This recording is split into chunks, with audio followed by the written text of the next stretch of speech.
buenas noches, qué gusto para mí saludarlo en este martes 5 de enero del año 2021. Esta noche, como lo anunciamos, tengo el privilegio de conversar con uno de los diputados con mayor experiencia en la Asamblea Legislativa, que ha tenido la oportunidad de estar en dos poderes del Estado, como vicepresidente de la República durante la administración del licenciado Alfredo Cristiani bajo la bandera del partido Arena, y ahora es diputado con la bandera del Partido de Concertación Nacional.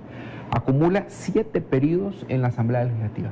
Con él vamos a hablar de lo más reciente, que es la aprobación del presupuesto 2021, el cual fue sancionado hoy por el señor presidente de la República en el Diario Oficial. Y también se aprobaron 9 decretos que acompañan este presupuesto y se han vetado 2 decretos más. Lo que cada año presenta siempre sus propias dificultades para lograr acuerdos entre los diferentes grupos parlamentarios y llegar a la aprobación de un presupuesto general de la Nación en una armonía total con las autoridades del Ministerio de Hacienda. Creo, sin temor a equivocarme, que este año ha sido la excepción, porque por diversas razones que invocaban los voceros de los grupos parlamentarios mayoritarios, pues se negaron a tener un esfuerzo adicional con el ministro de Hacienda para ir clarificando la ubicación de algunos rubros dentro del presupuesto general de la Nación 2021, y ahí es donde creo que se comienza a dar una serie de acciones. José Luis, he seguido la parte informativa y creo que no se ha opinado mucho al respecto, porque la práctica legislativa estuvo en la oscuridad, digámoslo así, ¿verdad? Yo recuerdo, pues, porque estuvimos en la Comisión de Hacienda reunidos, y a esa hora no existía ningún documento escrito, ningún proyecto de decreto. No había dictamen, ¿no? No, tampoco, por lo menos no nos lo dieron.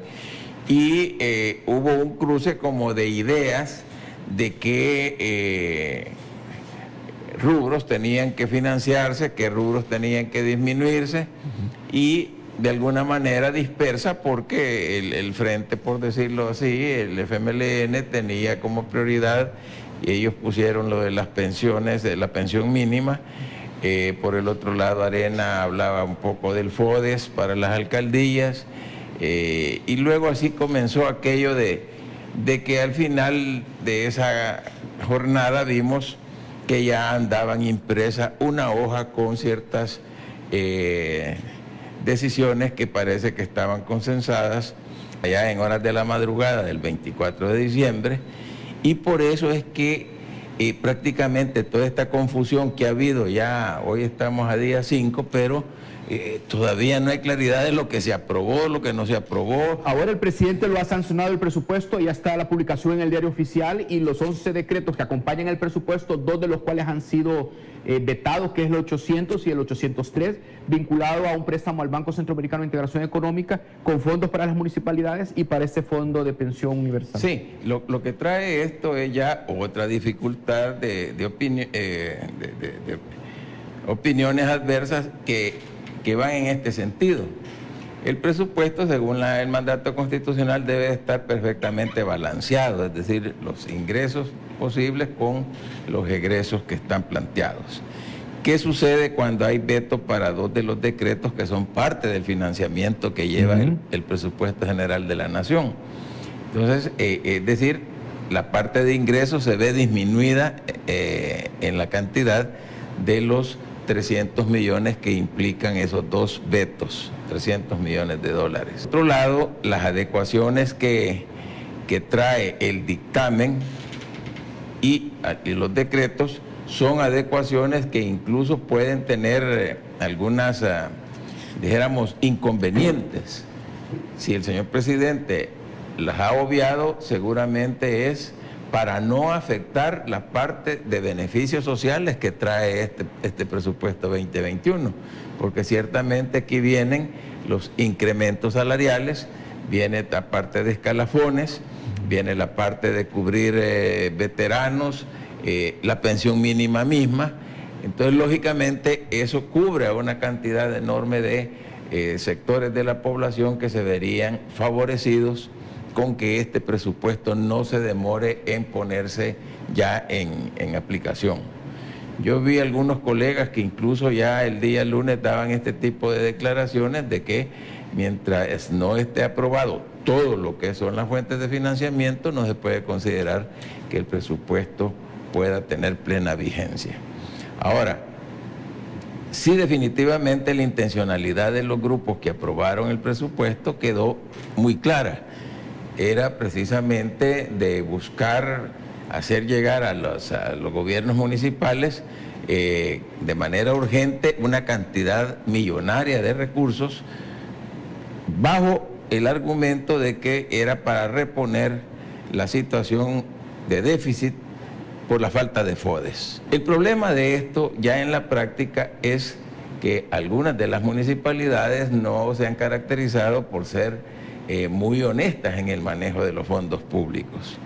Y si estos le llegan en una cantidad, dijéramos, abundante, cuando están a pocos días ya de finalizar el mandato, pues se corre el riesgo de que aquellos que han tenido ese récord, llamémosle, de no mucha transparencia y honestidad, pues lo más seguro es que esos dineros se puedan perder.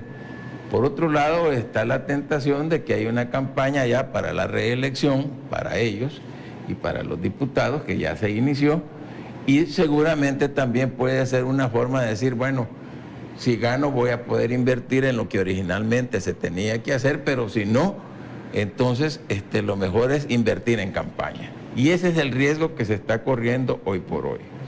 De alguna manera esto pues obliga a que la población también participe activamente en poder denunciar situaciones irregulares, porque si no, ellos van a verse afectados en la respuesta que se le pueda dar a necesidades que las comunidades están presentando, porque la actividad económica está deprimida, etcétera. Sin embargo, aprobaron el presupuesto así. Bueno, pero viene la otra parte. Se han necesitado préstamos para complementar el financiamiento, pero vienen y de una manera artificiosa e inconsulta con el Ministerio de Hacienda, sí tuvieron la osadía de reforzar con 17 millones de dólares diversos ejecutores. En estos diversos ejecutores van instituciones gubernamentales, como es Corte Suprema de Justicia, Fiscalía General de la República, las dos Procuradurías, Tribunal Supremo Electoral, Corte de Cuentas, Tribunal de Ética, que reciben refuerzo por esta vía, pero por el otro lado, en listados anexos a este dictamen, viene una serie de ONGs, algunas reconocidas especialmente en el servicio público, en el ramo de salud, y otras que de alguna manera sugieren que tienen un giro más político que otra cosa. Un mensaje que dio el ministro de Obras Públicas esta mañana en la comisión especial que investiga lo del COVID, es donde el ministro de Obras Públicas le reclama en la cara a los diputados que cómo es posible que le están pidiendo a él explicaciones si ellos no estuvieron allí para atender a la gente durante la pandemia COVID. COVID fue lo que marcó el 2020. Veamos al ministro Romeo Barrera. El Salvador, muéstrenle al pueblo salvadoreño dónde asignaron recursos para el kit de medicamentos, dónde asignaron recursos para el transporte de alimentos, dónde asignaron recursos para hacer toda la logística y atender la pandemia. Enseñen un decreto donde esté esa asignación para poder ejecutar todo ese tipo de obras que se realizó, es decir, no existe. Así la discusión del ministro Herrera, donde le dice en la cara a los diputados, ¿qué están haciendo ustedes? Ustedes me están reclamando a mí, me están pidiendo cuentas. ¿Y ustedes qué han hecho? Denme un dictamen donde han dado una partida presupuestaria para el transporte de los pacientes, para el transporte del personal de salud pública, de obras públicas. Yo creo que en primer lugar estas son las cosas que hay que saber enfrentar. A mí me parece que el estilo con el que el señor ministro de Obras Públicas está reaccionando obedece a la forma en que lo están tratando. Yo estuve viendo la transmisión televisiva de esta comisión especial y en verdad es indignante la forma en que pretende quien dirige esta comisión someter, ¿verdad?, al funcionario, cuando realmente debe haber una relación de mucho respeto y un cuestionamiento, en todo caso, tranquilo.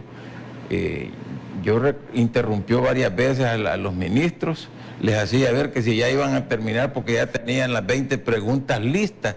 Es absurdo, las preguntas tienen que surgir de escuchar una presentación. Era una amenaza para una interpelación. Era una amenaza, bueno, y es la forma, como digo, brusca, y yo lo felicito al funcionario, porque a pesar de que él no tiene mayor trayectoria política, pero sí tiene dignidad. Y yo creo que en esto el ser diputado, diputada, ministro, ministra, pues no le da a uno una jerarquía de ser humano superior a otro.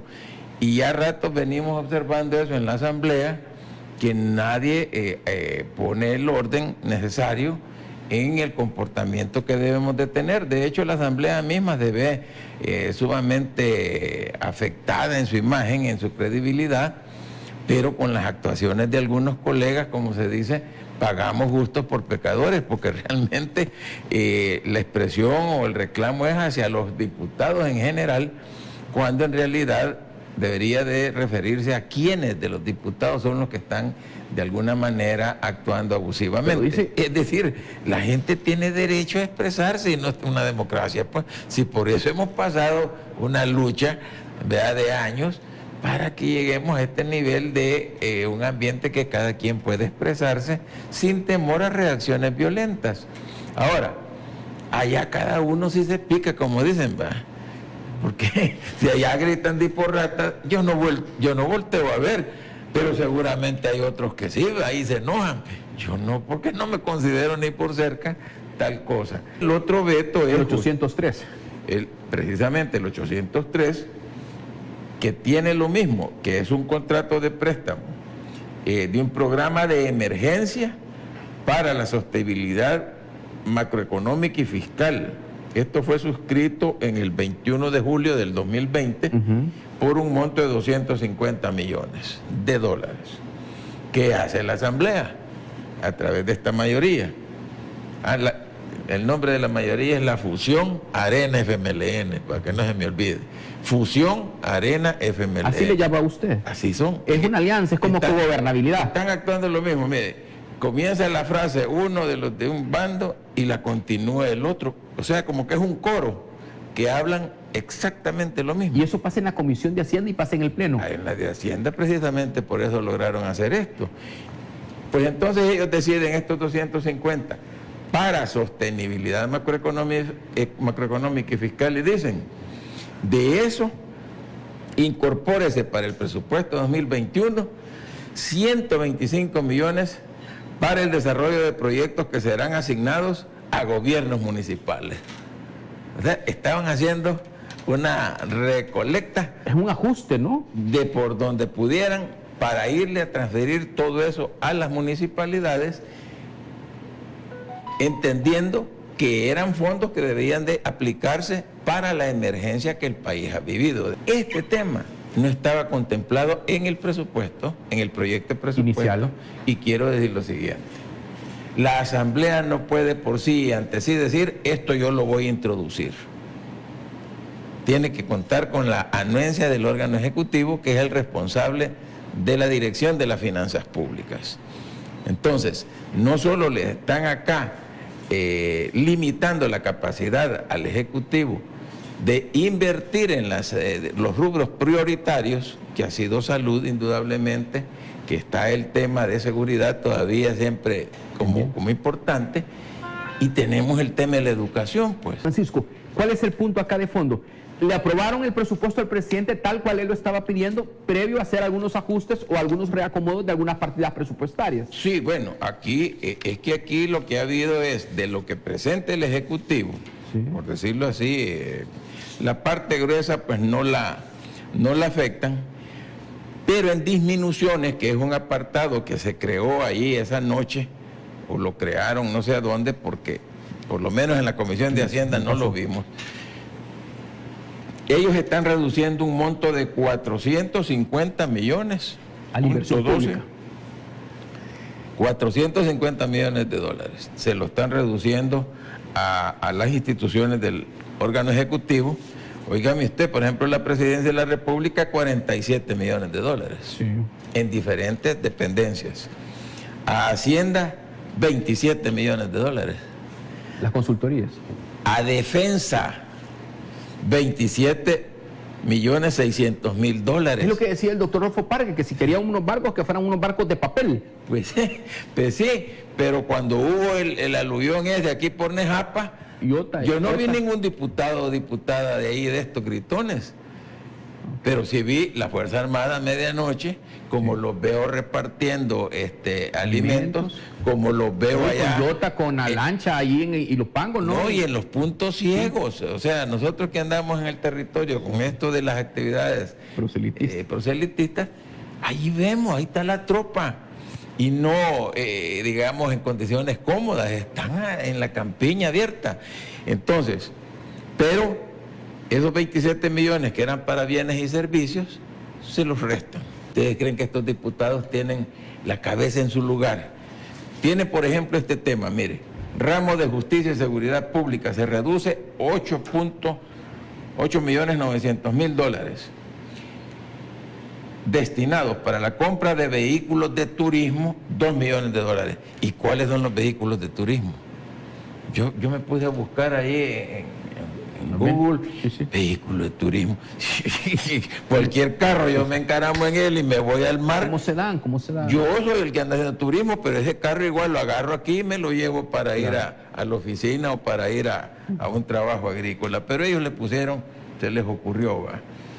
Y oigan esto. Y variación en la compra de materiales de defensa, fusiles, pistolas y cartuchos, 6.900.000 dólares que se reducen. Sí. Pensando un poco atrevidamente, y esto no es una señal para los delincuentes, de decirles, miren, fíjense que ya la policía ya no va a andar con armas competentes ni con suficiente munición, vayan a agarrarlos porque ahorita no se van a poder defender.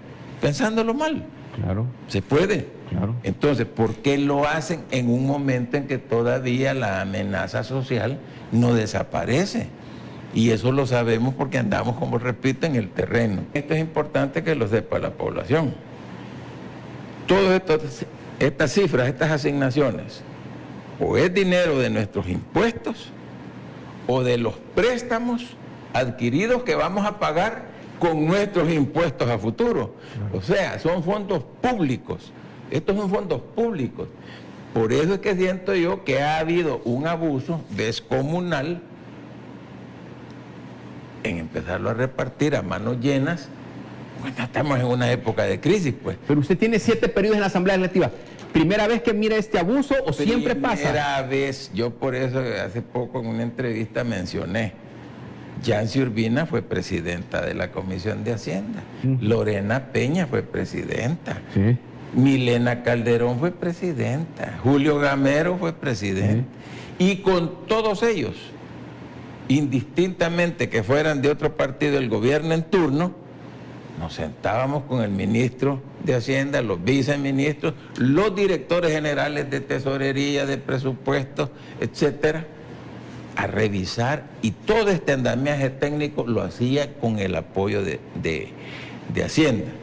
Y cuando había, fíjate bien, cuando había necesidades de este tipo social, la Asamblea recomendaba, y era el Ministerio de Hacienda, cumpliendo con la Constitución, quien decía, bueno, atendiendo la recomendación. Las colitas, las colitas. Colitas, que las cartas al niño Dios también le dijeron que era Navidad. En una época. Todo el mundo salía sonriente, porque estaba quedando bien. Aquí no. Les digo que nosotros estuvimos con el ministro de Hacienda, porque el desprecio que nos hicieron. Sí. Y entonces, ¿a qué llegamos? A que después salieron solo la noticia que aprobaron el presupuesto. Esto no lo han enseñado. Si esto no lo han enseñado. Y el presidente de la Asamblea Legislativa, Mario Ponce López, que es de Cuscatlán, ¿sí?, aprobó eso. Aquí está la firma. Pues sí, que lo que pasa es que, mire, aquí están las firmas, le voy a leer porque solo, No, está bien. solo está son bien, 8. Está bien. Dice Donato Baquerán, De San Vicente.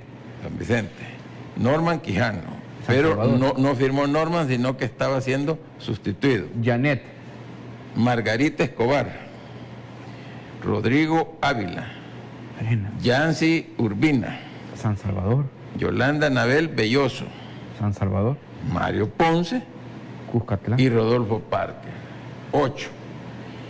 No firmó Guadalupe Vázquez, que es el presidente, su servidor, que es el relator, Guillermo Gallegos, ni Juan José Martel. O sea que fue aprobado el presupuesto por la oposición al presidente Nayib Bukele. Exactamente. Y ese es Bueno, el presupuesto que cabe sancionar el presidente hoy. exactamente. El presidente inteligentemente, como le digo, lo que está haciendo es, me imagino, un cálculo político electoral. Lo que ya le vetó, le detiene las cartas al niño Dios estas que se Esas se detienen ahorita. Yo entiendo que sí. Ok. Yo entiendo que sí. Entonces me imagino que en lo que da la vuelta de la inconstitucionalidad y todo eso, ya pasa enero, entramos a febrero, ¿Elecciones? parece que como que andan mal. Muchos de estos ya no vienen. Por eso es que hay que evitar que les llegue este dinerito a ellos o a sus congéneres, ¿verdad? Porque ya se vio que tienen mala intención, ¿verdad? Y entonces yo creo que ahí va a haber la posibilidad en una legislatura diferente que esto se pueda enmendar. Algunos entienden mal que es aprobar otro presupuesto, de ninguna manera. Si es que las reformas son parte del mismo instrumento. Y por eso es que dice, la Asamblea le corresponde aprobar el presupuesto general de la Nación, la ley de salarios Sí. y sus reformas. Entonces ya ahí se entenderá de que este no es un documento que esté escrito en piedra y que ante una correlación diferente esto se va a poder ajustar. 1. Y 2, no hay que olvidar, también se los dije en la Comisión de Hacienda, que el manejo de las cuentas del Estado, de las cuentas públicas, le corresponde al órgano ejecutivo en el ramo de Hacienda. Perfecto. Y que para la captación, custodia y erogación de los fondos públicos existe un Servicio General de Tesorería. Entonces, nada de eso está en la Asamblea Legislativa. Por eso es que si la Asamblea se excede, pues el presidente tiene toda la potestad de vetar u observar, ¿verdad? Pero no solo él, ojo con esto. Esto queda ya publicado el decreto, una vez sancionado y publicado, cualquier ciudadano puede interponer un recurso de inconstitucionalidad. Me siento amenazada, me siento acosada y hago un llamado a la comunidad internacional, a las organizaciones de derechos humanos, a poner atención el acoso que las mujeres y que yo en lo particular estoy denunciando este día, porque no quisiera ni pensar que el perfil de la próxima democracia que estamos construyendo se va a basar en la intimidación y en la amenaza contra una mujer que está ejerciendo sus derechos civiles y políticos. Desde ya responsabilizo a los personeros del gobierno o a los personeros cercanos al gobierno o a aquellos que bajo sus cuentas de Twitter me amenazan constantemente, me denigran de cualquier cosa que me pueda suceder o que le pueda suceder a mi equipo de trabajo. ¿A quiénes específicamente señala, diputada? ¿A quiénes? Hay varios. Digan los nombres. Ustedes entren a mis redes y ustedes podrán identificar perfectamente las personas que a mí me están atacando y amenazando. ¿Qué funcionario del gobierno, al señor diputada? fiscal general de la República también le hago un llamado, que la unidad de violencia contra la mujer actúe de oficio en esta denuncia que estoy haciendo públicamente. En cuanto a amenazas, como se sugiere en la exposición de la colega diputada y amiga, pues está la Fiscalía General de la República, pero yo creo que en estos casos debe de personarse directamente a la institución, ¿verdad? Para que haya un interés y un esfuerzo especial de parte de la Fiscalía o de las instancias pues que tutelan los derechos de las mujeres.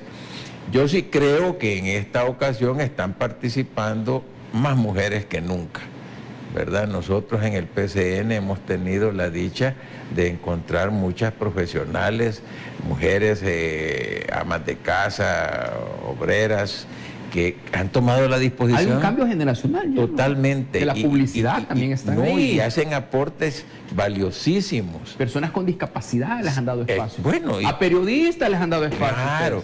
Entonces yo sí creo que estamos en una nueva era que es fruto de todo este proceso de largos años de enfrentamientos, etcétera, y que ahora los espacios sí están más disponibles, ¿verdad?